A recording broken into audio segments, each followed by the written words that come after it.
कैसे हो आप सभी। उमेश कुमार क्लासेस के यूट्यूब चैनल में मैं आपका एक बार फिर से स्वागत करता हूं। चैप्टर आपके साथ चल रहा था retirement of a partner. Last video lecture में मैंने आपके साथ बात की थी accounting treatment of goodwill on the retirement and death of a partner. उसके बाद मेरा नेक्स्ट लेक्चर बनता है when goodwill are already appeared in the books. Last video lecture में मैंने आपसे जो गुडविल की बात की थी वो तब थी जब किसी पार्टनर की रिटायरमेंट हो रही है, उस टाइम कंप्लीट फर्म की गुडविल का वैल्यूएशन हो रहा है, उसका जिसकी डेथ हो रही है या जिसकी रिटायरमेंट हो रही है उसको उसमें शेयर कितना बैठता है, वो जनरेंट्री क्या करते हैं, वो वाली गुडविल अलग है। जो आज का मेरा टॉपिक है goodwill are already appeared in the books, ये प्रकार की गुडविल अलग है। तो दोनों में डिफरेंस क्या है करते हैं आपके साथ बात। ये आपकी बैलेंस शीट है, ए बी और सी पार्टनर है, सपोज करो बैलेंस शीट है, यहां गुडविल गिवन है 2 लाख की।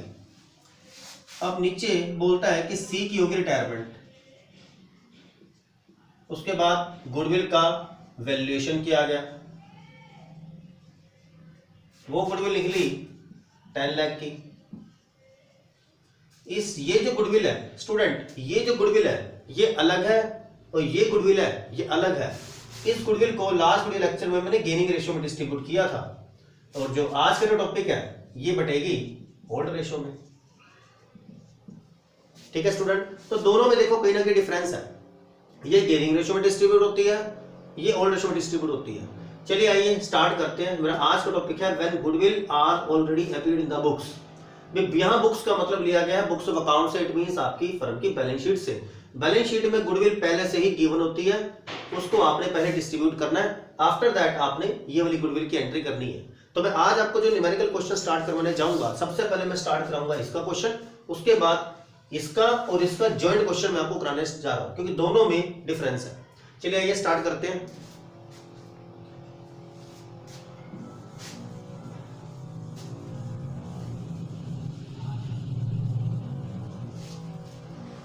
तो मेरा टॉपिक है when goodwill are already appeared in the books. तो इसकी एंट्री होती है all partners capital account debit to goodwill account.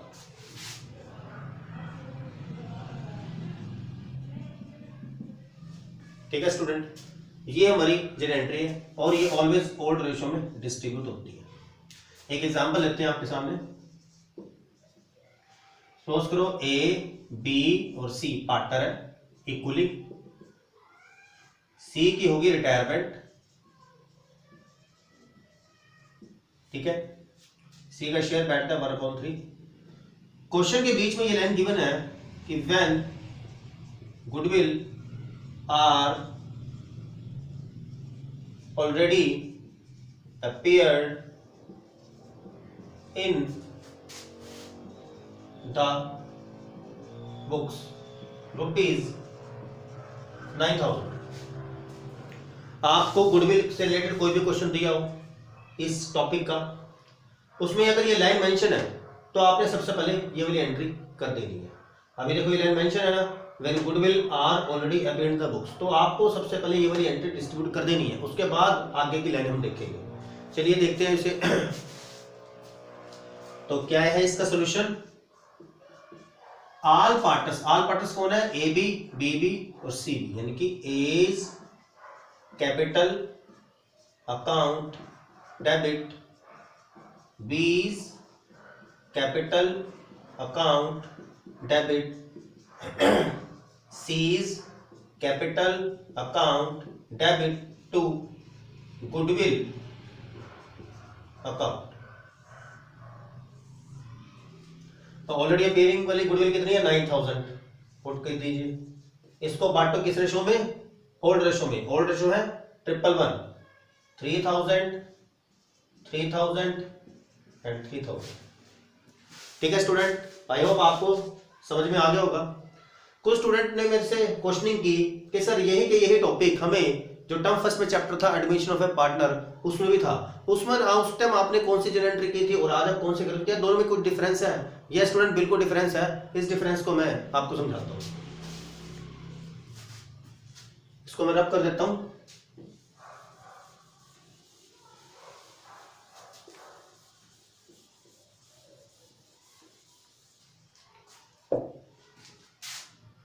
एक लाइन ऐसे लगा देते हैं। यहां है एडमिशन, यहां है हमारा आज का चैप्टर रिटायरमेंट। दोनों में same line.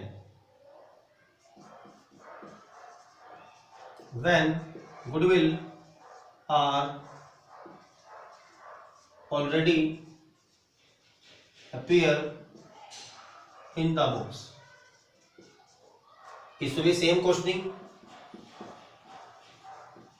When goodwill are already appeared in the books.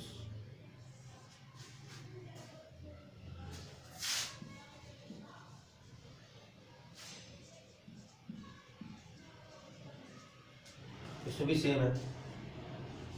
तो ठीक है स्टूडेंट, इस टॉपिक को हमने दो चैप्टरों में किया। एक तो जब मैंने आपको टर्म फर्स्ट में बात की थी एडमिशन ऑफ ए पार्टनर में, जिसमें तुम पुराने दो पार्टनर्स थे ए और बी, सी का एडमिशन हो रहा था, वो अपने साथ गुडविल लेके आ रहा था।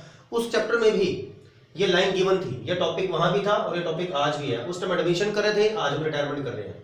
क्या नाम था टॉपिक का? When goodwill are already appeared in the books. जब पुस्तकों में, यानी कि जब आपकी books of accounts, it means जब आपकी बैलेंस शीट में गुडविल पहले से गिवन है, उस टाइम आपने क्या एंट्री की थी, और आज भी सेम टॉपिक है।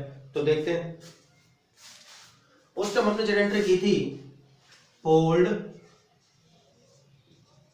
Partners capital account debit to goodwill account. उसमें वर्ड का यूज किया था ओल्ड का, और ओल्ड रेशो में हमने बांटा था।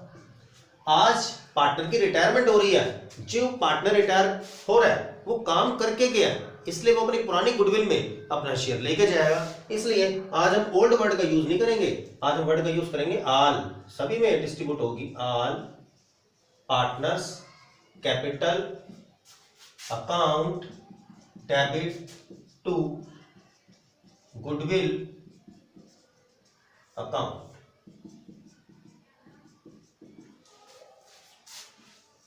इसमें क्या था, तो दो पार्टनर थे, सी का एडमिशन हो रहा था, उसको 1/4 के लिए। सी तो नया नया आ रहा था, उसका एडमिशन हो रहा था, उसकी पुरानी गुडविल में, ऑलरेडी अपीयर्ड वाली गुडविल में कोई शेयर नहीं बनता, इसलिए ये गुडविल ओल्ड पार्टनर्स में बटेगी, ओल्ड रेशो में बटेगी। बट आज के टाइम में तीन पार्टनर, सी की रिटायरमेंट हो रही है, अब जो पार्टनर जा रहा है वो काम करके जा रहा है, उसका भी तो पुरानी गुडविल में शेयर है, इसलिए यहां वर्ड यूज क्या करेंगे हम इस टॉपिक में? आल। जो पार्टनर जा रहा है वो अपना शेयर लेके जाएगा। तो एंट्री क्या बनती है इसके इस चैप्टर में? All partners capital account debit to goodwill और ओल्ड रेशो में। टॉपिक दोनों चैप्टर में था, एंट्री दोनों चैप्टर में है। यहाँ ओल्ड में डिस्ट्रीब्यूट होनी है, वहां सभी में डिस्ट्रीब्यूट होनी है। Ratio same, old ratio old ratio.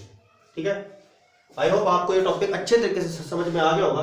तो अब हम इसके कुछ न्यूमेरिकल फिगर्स लेते हैं, जिससे कि आपको और अच्छे तरीके से क्लियर हो जाए।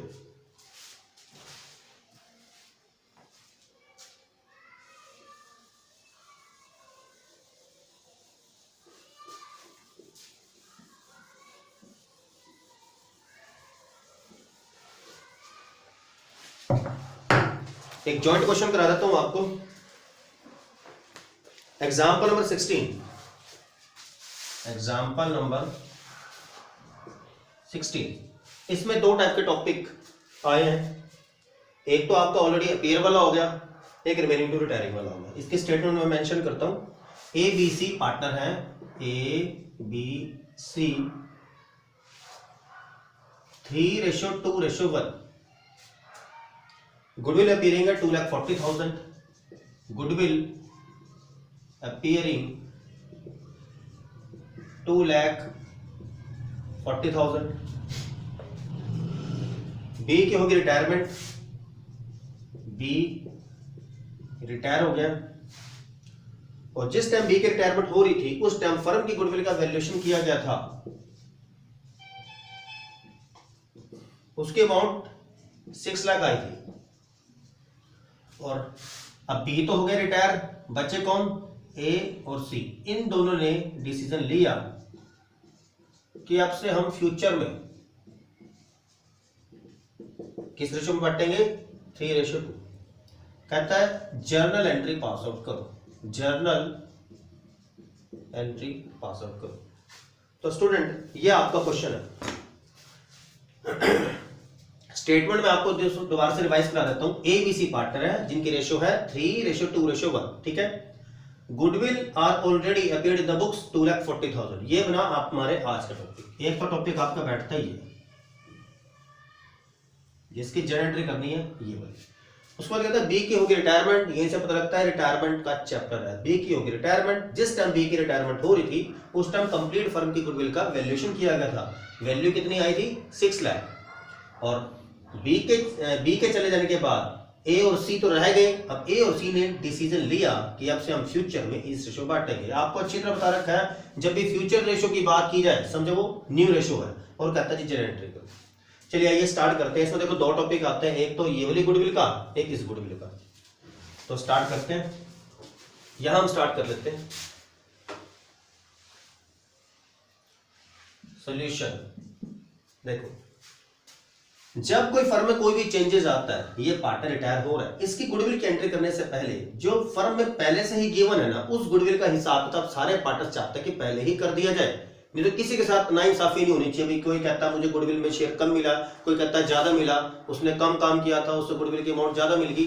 तो ये डिस्प्यूट्स पार्टनरशिप में होते रहते हैं। इसलिए बेटर इज दैट कोई भी चेंजेस आने से पहले, किसी का रिटायरमेंट हो जाए, किसी की डेथ हो जाए, किसी का एडमिशन हो जाए, उस ट्रांजैक्शन, उस न्यू चीज होने से पहले गुडविल जो फर्म में पहले से ही गिवन है उसको सभी पार्टनर्स चाहते हैं कि हमारे पहले बांट दो, हमारा इसका हिसाब तक कर दो। तो आपका फर्ज बनता है कि पहले ऑलरेडी अपीयर्ड की एंट्री कर दी जाए ताकि पार्टनरशिप फर्म में किसी प्रकार का कोई डिस्प्यूट ना हो। चलिए पहले इसकी एंट्री कर दो जो बनती है ये, all partners capital account debit to goodwill all ratio. All partners कौन है, ए बी सी।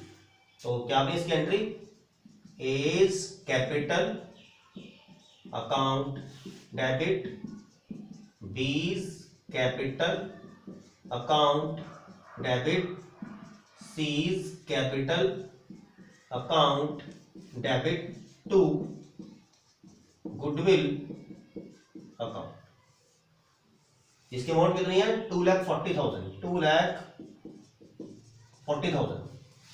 ठीक है स्टूडेंट, गुडविल की अमाउंट है 2,40,000। इसको आपने ओल्ड रेशो बांटना है। यहाँ लिखा ना मैंने ओल्ड रेशो, तो आपने इस गुडविल ऑलरेडी अपीयर वाली गुडविल की अमाउंट को 3:1 में बांटना है। तो जब आपने बांटा तो उसकी अमाउंट आ गई आपकी 1,20,000, 1,20,000, 80,000 एंड 40,000। तो स्टूडेंट आपको ये एंट्री आई आपको समझ में। अब एक टॉपिक तो मेरा हो गया। अब दूसरा इसने लाइन दिया कि जिस टाइम बी की रिटायरमेंट हो रही थी उस टाइम कंप्लीट फर्म की गुडविल का वैल्यूएशन किया गया था। वैल्यू कितनी रखी, 6 लाख। अब बात करते हैं इस एंट्री की। आपको पता ही है रिटायरमेंट के चैप्टर में गुडविल की एंट्री कौन सी होती है।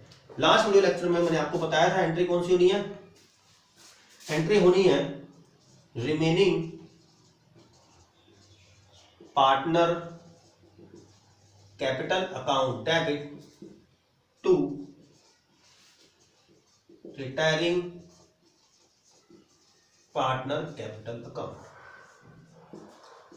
Canning ratio. उस टाइम मैंने आपसे बात की थी कि रिमेनिंग पार्टनर्स होता कौन है।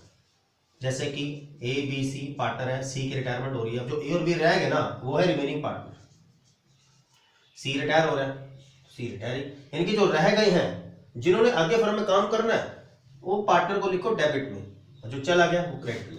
अब इस क्वेश्चन की बात करूं, ए और सी रह गए हैं, बी चला गया है। ए और सी का नाम रख दो ऊपर, बी का रख दो नीचे। तो एंट्री क्या बनी, A's capital account debit, C's capital account debit to B's capital account. ठीक है स्टूडेंट, मैंने आपको क्या समझाया, remaining partners capital account debit to retiring partners capital account. It means जो रह गए हैं, जिन्होंने आगे फर्म में काम करना है, उन पार्टनर्स को करो डेबिट, जो चला गया है रिटायर हो गया वो नीचे। तो इसलिए इस क्वेश्चन में ए बी सी पार्टनर्स थे, बी की रिटायरमेंट हो गई थी, ए और सी रह गए हैं, तो ए और सी को मैंने डेबिट साइड में सेट कर दिया और बी चला गया उसको नीचे। किस रेशो में? गेनिंग रेशो में। चलिए आइए इसको डिस्ट्रीब्यूट करते हैं। अब कुछ स्टूडेंट क्या करते हैं, ये जो कंप्लीट फर्म की गुडविल है ना, इसको डग लगा देते हैं यहाँ पे, वो आप गलती करते हो। आपने कंप्लीट फर्म की गुडविल को वहां नहीं रखना, क्योंकि पूरी ये तो पूरी कंप्लीट फर्म की है जिसमें ए का भी राइट्स है, बी का भी है और सी का भी है। आपने कंप्लीट फर्म की गुडविल में से जो पार्टनर रिटायर हो रहा है, जो पार्टनर रिटायर हो रहा है उसका शेयर निकालना है। तो उसका शेयर कितना बैठा है? बी का शेयर कितना है? 2/6। कंप्लीट फर्म की है 6 लाख गुडविल, ये सब बी का शेयर 2/6, 1 लाख इंटू 2 लाख। तो आपने बी का शेयर 2 लाख रखा, क्योंकि बी के शेयर को ही तो वो बांटेंगे, ठीक है। 2 लाख। इसको किस रेशो में बांटना आपने? गेनिंग रेशो में। और गेनिंग रेशो का formula new ratio minus old ratio. तो निकालते हैं स्टूडेंट, गेनिंग रेशो भी निकालते हैं। इसको मैं रफ कर देता हूं या इसको कर देता हूं, घंटे तो आपको समझ में आ ही गई है। अब निकालता हूं मैं गेनिंग रेशो, क्योंकि ये जो गुडविल है ये गेनिंग रेशो में पढ़ती है रिटायरमेंट के चैप्टर में। तो गेनिंग रेशो का क्या फार्मूला होता है? न्यू रेशो, या लाइन लगा देते हैं, new ratio minus old ratio. Gaining ratio उसी पार्टनर्स के निकलेगी जो फर्म में आके वो काम करेंगे। आगे कौन काम करेगा? ए और सी तो करेंगे, बी तो जा रहा है, तो ए और सी। ए की न्यू रेशो 3/5 और सी की कितनी है? 2 upon total, it mean 2/5 minus A की ओल्ड रेशो 3 डिवाइडेड बाय 3 + 2 5 और 1 6 से सी की ओल्ड रेशो 1/6। एलसीएम लो 3/30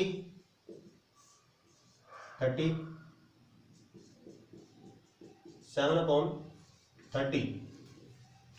तो बेस सबका सेम है, 3:7 आपकी गेनिंग रेशो आ गई।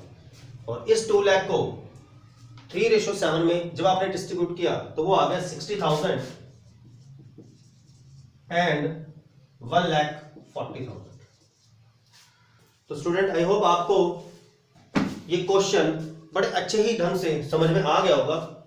सबसे पहले आपको 3 पार्टनर्स के नेम गिवन है, ABC 3, 2, 1। उसके बाद एक लाइन मेंशन है goodwill are already appeared in book, जो कि मेरा आज का न्यू टॉपिक था। इसकी जो एंट्री ये करनी है आपने, सभी से पहले आपको इस एंट्री को कर देना है। उसको कहता है बी की रिटायरमेंट होगी। जब रिटायरमेंट हो रही थी उस टाइम फर्म्स की गुडविल का वैल्यूएशन किया गया, वो आई 6 लाख। फिर बी तो चला गया, ए और सी रह गए। ए और सी ने मिलकर डिसीजन लिया कि अब से हम फ्यूचर में इस रेशो में बांटेंगे। फ्यूचर मतलब न्यू रेशो में, ठीक है। ओल्ड रेशो गिवन है, न्यू रेशो गिवन है, न्यू में से ओल्ड लेस करके गेनिंग आ गई, ठीक है। सबसे पहले आपने ये वैल्यू एंट्री कर देनी है। इस एंट्री तो क्या होता है? All partners capital account debit to goodwill. All मतलब सभी पार्टनर्स का नाम, टू गुडविल कितनी अमाउंट है? 240। तो 40 वहां मेंशन कर दिया आपने। और किस रेशो में? ओल्ड रेशो में। ओल्ड रेशो है 3:2:1। तो आपने 2,40,000 को 3:2:1 में जब डिस्ट्रीब्यूट किया तो आ गया 1,20,000, 80,000 एंड 40,000। पहली एंट्री आपको समझ में आ गई। सेकंड एंट्री, रिटायरमेंट के चैप्टर में गुडविल की जब वैल्यूएशन की गई, इस टाइम जनरल एंट्री कौन सी होती है? Remaining to retiring. जो पार्टनर रह गए हैं वो ऊपर, जो चला गया है वो नीचे। यानी कि A's capital account debit, C's capital account debit to B capital account. जो रह गए हैं उनका नाम ऊपर, जो चला गया है उनका नाम नीचे। और किस रेशो में? गेनिंग रेशो में। अब गुडविल की वैल्यूएशन की गई 6 लाख में। इसमें से जो पार्टनर जा रहा है बी, उसका शेयर निकालना, वो आया आपका 2 लाख। 2 लाख को किस रेशो में बांटना है? गेनिंग रेशो में बांटना है, क्योंकि जो पार्टनर चला जाएगा उसके शेयर को पुराने पार्टनर्स गेनिंग रेशो में ले लेंगे आपस में। और गेनिंग रेशो आपने निकाली है 3:7।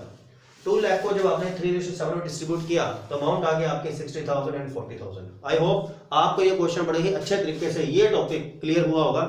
लास्ट वीडियो लेक्चर में मैंने आपको न्यू रेशो का टॉपिक कराया, फिर गेनिंग रेशो कराया, उसके बाद गुडविल की ट्रीटमेंट कराई। गुडविल के ट्रीटमेंट में मैंने ये वाली एंट्री का टॉपिक कराया था, रिमेनिंग टू रिटायरिंग। आज का टॉपिक ये था, तो दोनों को ज्वाइंट करके मैंने ये क्वेश्चन कराया। नेक्स्ट वीडियो लेक्चर में मैंने आपको इन दोनों के ज्वाइंट क्वेश्चन 3-4 क्वेश्चन और बनते हैं इंपॉर्टेंट से, मैं आपको वो करवाऊंगा। तो आज के लिए बस इतना ही।